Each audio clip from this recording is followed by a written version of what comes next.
Watermelon star ஆகிய நடிப்பு அரக்கனாகிய தமிழ்நாட்டின் புதல்வன் டாக்டர் டி திவாகர் ஆகிய நான் உறுதிமொழி எடுக்கின்றேன். தமிழ்நாட்டு மக்களை, தமிழ்நாட்டு மானத்தையும் நான் தமிழ்நாட்டு சட்ட விதிகளுக்கு உட்பட்டு மக்களை பாதுகாத்து அருள்வேன் என்று தமிழ்நாட்டு மண்ணின் மீது சத்தியம் செய்கிறேன். வாட்டர்மெலன் ஸ்டார் ஆகிய நடிப்பு கிறுக்கனாகிய நடிப்பு அரக்கனாகிய வாட்டர்மெலன் ஸ்டார் திவாகர் ஆகிய தமிழ்நாடு முதலமைச்சர் ஆகிய நான் உங்கள் நான் ஆண்டவா அப்படின்னு சீசன் 1ல இருந்து சீசன் 7 வரைக்கும் அவரையே நாங்க பார்த்துட்டோம்டா. இவர் நடிப்பு அரக்கனா, நடிப்பு கிறுக்கேன்னு வச்சுக்க கரெக்டா இருக்கும். அவன் பிக் பாஸ் வீட்டுக்குள்ள போனதுக்கு அப்புறம் முத நாள் 2 நாள் ஒரு வாரம் சேஃப் கேம் ஆடுவானுங்க. நல்லா சாப்பிட்டுட்டு நாமினேஷன்ல வராம ஜாலியா என்ஜாய் பண்ணிட்டு அதுக்கப்புறம் தான் ஒவ்வொருத்தனா ஸ்டார்ட் பண்ணுவான். ஆனா தலைவன் உள்ள போறதுக்கு முன்னாடியே டேய் கண்டென்ட்டை கொடுத்துட்டு போயிடுறேன். வீடியோவை வந்து வெளியில வந்து ரிலீஸ் பண்ணி அண்ணனை வந்து அப்படியே டப்பு டப்பு டப்பு டப்பு டப்புன்னு மேலே கொண்டு வந்துருங்கடா அப்படின்னு திட்டம் போட்டு நமக்காக கண்டென்ட்டை கொடுத்துட்டு போயிருக்கான் பாருங்க. அதான் தலைவனுடைய தந்திரம். அதாவது இந்த மாதிரி இருக்கிறவங்க நம்பவே முடியாது. பிளான் பண்ணி வேலை பார்ப்பாய்ங்க. ஒவ்வொரு தடவையும் இவன் இன்டர்வியூக்கு போய் இன்டர்வியூல உட்காந்து இவனை நாக்கப்புடிங்கிட்டு சாவற மாதிரி கேள்விகள் கேட்பாங்க. இவன் பாதியிலே எந்திரிச்சு வந்துருவான். இவன் கொடுக்குற 5 நிமிஷம் இன்டர்வியூக்கு 5000 ரூபா காசை கூகுள் பேலையும் வாங்கிடுவான். இந்த தடவை எவ்வளோ வாங்கினா விஜய் டிவி கிட்ட இருந்து அப்படிங்கிறது நமக்கு தெரில. ஆனால் வலுவான ஒரு அமௌண்ட்டை ஆட்டையை போட்டுட்டு தான் தலைவன் பிக் பாஸ்குள்ளேயே போகிறான். பிக் பாஸ் பிளாட்ஃபார்மை வேற லெவலில் பயன்படுத்திக்க போகிறது திவாகரா தான் இருக்கும் அப்படின்னு நான் இன்னைக்கு சொல்கிறேன். இன்னைக்கு நான் சொல்றது உங்களுக்கு புரியாது. வீட்டுக்கு போனாதான் புரியும். எம்ஏ எம்ஏ பிலாசபி பிலாசபி அப்படின்னு ஒட்டுமொத்தமாக இந்த பிக் பாஸ் சீசன் 9 வீடு பற்றி எரிவதற்கு காரணமாக அமைய போற நபர் இந்த திவாகர். திவாகரை எப்படியாவது கூட்டிட்டு வந்திருக்கணும் அப்படின்னு சொல்லி இந்த பிக் பாஸ் டீம் எடுத்த முயற்சி அவங்களுக்கு நல்லா தெரியும். இவன் ரொம்ப கான்ட்ரவர்சியலான பர்சன். இவனுக்கு வாய் சும்மா இருக்காது. எதையாவது ஒன்று பேசுவோம், அதை வச்சு நம்ம கண்டென்ட் ஆக்கி வேற லெவல் பண்ணிடுவோம் அப்படின்னு திட்டம் போட்டு இறக்கியிருக்காங்க இவனை. இவன் மட்டும் இல்லை அப்படின்னா இந்த பிக் பாஸ் சீசன் 9 தமிழை நான் ரிவ்யூ பண்ணியிருப்பேனா அப்படிங்கிறதே சந்தேகம்தான். ஏன் அப்படின்னா பிக் பாஸ் அப்படின்னாலே ஒரு சுவாரஸ்யம் இருக்கணும், ஒரு ஃபயர் இருக்கணும். அதை ஐயோ பத்திக்கிச்சு பத்திக்கிச்சு பத்திக்கிச்சுன்னு யாரு பத்த வைக்கிறது? இவனை மாதிரியான ஆட்கள் தான் பத்த வச்சுட்டே பரட்ட. ஏன்னா இவங்களுக்கெல்லாம் எந்த கட்டுப்பாடும் கிடையாது. வெளியில கேமரா இருக்கிறப்பவே கதக்களி ஆடுவான் ஒரு கேமராக்கு முன்னாடியே. இவனுங்க சுத்தி 100 கேமரா இருக்கு அப்படிங்கிறப்ப வேற லெவல்ல பெர்ஃபார்மன்ஸ் பண்ணுவான். அந்த பெர்ஃபார்மன்ஸை பிக் பாஸ் வீட்டுக்குள்ள போறதுக்கு முன்னாடியே இந்த நடிப்பு கிறுக்கன் நடிப்பு அரக்கன் பண்ண ஆரம்பிச்சுட்டான். இதுல வந்து பக்கூசி வேற இருக்கான். பக்கூசி பெட்ரூம்ல. அந்த பெட்ரூம்ல இருக்க பக்கூசில இவன் போய் இவனுடைய வச்சு இவன் குளிக்க ஆரம்பிச்சு அதை மக்கள் பார்க்க ஆரம்பிச்சாங்கன்னா என்ன மாதிரியான ஒரு கன்றாவியான காட்சி. ஆனா இதையும் கண்கொள்ளாத காட்சி அப்படின்னு திவாகரையும் பார்த்து ரசிக்கிறதுக்கு ஒரு கூட்டம் நம்ம தமிழ்நாட்டுல இருக்கு அப்படிங்கிறது தான் 100க்கு 100 மறுக்க முடியாத உண்மை.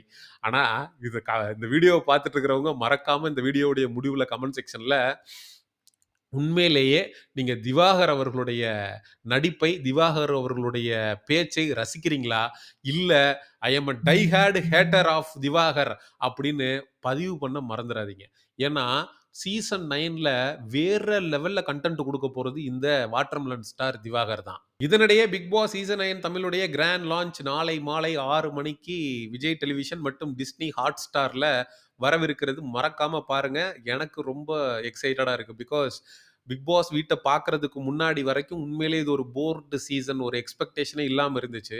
ஆனால் எப்போ வீட்டை பார்த்ததுக்கப்புறம் நமக்கே ஒரு ஆர்வம் வந்துருச்சு. ஐயோ இவ்வளோ அழகா இருக்கே, அவ்வளோ ஏஸ்தட்டிக்காக அப்படியே மேலெல்லாம் லைட்டிங்லாம் கொடுத்து வேற லெவல் பண்ணியிருந்தாங்க. சீரியஸ்லி அந்த கேலக்ஸி தீம், அந்த கேலக்ஸி எப்படி இருக்கும் படுத்துக்கிட்டு அப்படியே அந்த நம்ம வந்து அப்படியே ஸ்பேஸ்ல போயிட்டு மேலே கேலக்சியை பார்க்கும்போது எப்படி இருக்கும் அந்த மாதிரி இருக்கு. அந்த என்விரான்மெண்ட்டே வேற லெவல்ல இருந்துச்சு. உண்மையிலே வாஸ் சீரியஸ்லி மெஸ்மரைஸ்ட். இந்த வீட்டுக்கு இப்படிப்பட்ட வீட்டுக்குள்ள இந்த நடிப்புக்கு இருக்க திவாகர் போனா அந்த என்விரான்மெண்ட்டே காலி ஆயிருமேடா. அழகான அழகான ஒரு மீன் தொட்டிக்குள்ள கொண்டு போய் வந்து ஒரு முதலையை விட்டோம்னு வச்சுங்களேன், அது என்ன பண்ணும்? அந்த அழகான மீன்களுடைய நிலையமே நினைச்சு பாருங்க.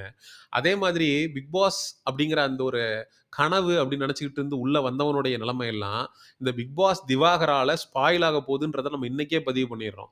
ஏன்னா அந்த ஒட்டுமொத்த பிக் பாஸ் வீடும் பத்தி எரிவதற்கு முக்கிய காரணமாக இருக்க போறது இந்த திவாகர்ன்றவன். உள்ள போறதுக்கு முன்னாடியே ஆரம்பிச்சுட்டான். வீடியோ எடுத்து டேய் ட்ரெண்ட் பண்ணிரு. பாத்துக்க. இங்கேயே நான் பெர்ஃபார்மன்ஸ் அண்ணன் பண்ணிட்டு போயிடுறேன். ஏன்னா அந்த புரோட்டோகால் அலோவ் பண்ணாது.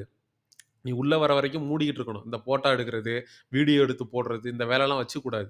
நாங்க அனவுன்ஸ் பண்ற வரைக்கும் நீ உள்ள போறேன்றதே தெரியக்கூடாதுன்ற கண்டிஷன்ஸ் எல்லாம் இருந்திருக்கும். இருந்து இவன் மீறி வீடியோ எடுத்து போடுறான் அப்படின்னா, அதான் இவனுடைய பப்ளிசிட்டி வெறிங்கிறது. உள்ள போறதுக்கு முன்னாடியே பெர்ஃபார்மன்ஸ் பண்ண ஆரம்பிச்சுட்டான். உள்ள போனதுக்கப்புறம் ஒட்டுமொத்தமாக இந்த சீசனை தலைகீழாக மாற்றப் போறது யாருன்னா, இந்த திவாகர்ன்றவன் தான். எழுதி வைத்துக் கொள்ளுங்கள். அப்ப நாளைக்கு சீசன் ஸ்டார்ட் ஆகுது. எப்படியும் நெறைய பேர் வந்து திவாகருக்காக பார்க்க ஆரம்பிப்பீங்க. ஆனா, யாராவது ஒருத்தர் பெட்டரா பெர்ஃபார்ம் பண்ணுவாங்க. சீசன் 6ல அசீம் மாதிரி, சீசன் 7ல வந்து பிரதீப் ஆண்டனி, அர்ச்சனா மாதிரி, சீசன் 8ல சௌந்தர்யா மாதிரி, இது மாதிரி இந்த சீசன்லயும் யார் ஒரு பெஸ்ட்டான ஃபைண்ட் அப்படிங்கிறது இன்னைக்கு தெரியாது. மினிமம் ஒரு 20 நாள் ஆனதுக்கப்புறம், 21 டேஸ் போனதுக்கப்புறம், இவங்க தான்ப்பா ஜெயிப்பாங்க அப்படின்னு நம்மளால கெஸ் பண்ண முடியும். இந்த திவாகர் போன்ற ஆட்களால கண்டிப்பாக வெற்றியெல்லாம் பட முடியாது. அது மட்டும் இல்லாம, ஜனனி அசோக்குமார்ன்னு ஒரு நபர் இருக்காங்க. அவங்களுக்கு ஆர்மிலாம் ஆரம்பிச்சுட்டாய்ங்க. போன சீசன்ல எப்படி சௌந்தர்யாக்கு ஆரம்பிச்சாங்களோ, அதே மாரி. டேய் பாவம்டா, விட்டுருங்கடா. போய் அந்த பொண்ணு கனவோட போகுது.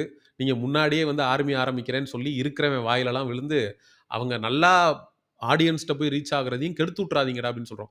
அவங்க நல்லா ப்ளே பண்றாங்களா? உள்ள போனதுக்கப்புறம் if she is doing her best, support her with an army. போறதுக்கு முன்னாடியே வந்துகிட்டு ஃபயர் விடுறது. சவுன் சௌந்தர்யாவுடைய லாஸுக்கு சீசன் 7ல இவனுங்க முன்னாடியே வாங்குன காசுக்கு மேல கூவுறாய்ங்கடா கொய்யா! அப்படின்னு ஆனது கூட ஒரு காரணமாக அமைந்தது. அதனால கோ வித் த ஃப்ளோ. ஒருத்தவங்க பார்க்கறதுக்கு கியூட்டா இருக்காங்க, அழகா இருக்காங்க அப்படின்றதுக்காக மட்டும் சொம்படிச்சு அவங்களுடைய கேம வந்து வெளியில நம்ம ஸ்பாயில் பண்ணக்கூடாது. ஏன்னா உள்ள அவங்க நெறைய எஃபோர்ட் போடுவாங்க. இது மாரி நெறைய விஷயங்கள இந்த சீசன் ஃபுல்லா நம்ம வந்து சேனல்ல டிஸ்கஸ் பண்ண போறோம். குறிப்பாக திவாகர பொளக்குறது நம்மளுடைய சேனலுடைய ஒரு பிரைமரியான விஷயமா இருக்கும். ஏன்னா, இந்த கேடுகெட்ட கேரக்டர வூடு கட்டி அடிக்கணும் அப்படின்றதுக்கு தான் இந்த சீசன் நான் ரிவ்யூவே பண்றேன். ஆக மொத்தத்துல வேற லெவல் ஃபன்னு நமக்கு இருக்கு. இந்த தடவ தரமான சம்பவம் இருக்கு. சரி, கண்டஸ்டன்ட்ஸ் எல்லாம் வந்து உங்களுக்கு யாரு, என்ன, ஏதுங்கிறதெல்லாம் தெரிய ஆரம்பிச்சிருக்கும். நெறைய சோசியல் மீடியால பார்க்க ஆரம்பிச்சிருப்பீங்க. அத வேற நான் சொல்லி உங்கள போர் அடிக்க விரும்பல. எந்த கண்டஸ்டன்ட் நீங்க பார்த்த அளவுக்கு இந்த சீசன்ல வேற லெவல்ல பெர்ஃபார்ம் பண்ணுவாங்க அப்படின்னு நீங்க நினைக்கிறீங்க அப்படிங்கிறத மறக்காம கமெண்ட் செக்ஷன்ல சொல்லுங்க. நம்ம எங்கேஜிங்கா ஜாலியா இருப்போம். இன்னும் ஒரு 100 நாட்கள் நான் உங்களோட தான் டிராவல் பண்ண போறேன். அதனால தொடர்ந்து உங்களுடைய ஆதரவு எனக்கு தேவைப்படுகிறது. ஸோ மிஸ்டர் செய்யோன் சேனலுக்கு லைக் செய்து, சப்ஸ்கிரைப் செய்து, ஷேர் செய்து அ ஆதரவு தரும்படி மிக தாழ்மையுடன் கேட்டுக்கொண்டு, அடுத்த ஒரு அப்டேட்டில் சந்திக்கும் வரை உங்களிடமிருந்து விடைபெறுவது நான் உங்கள் mister Seyyon. Love you all. Take care. Bye bye.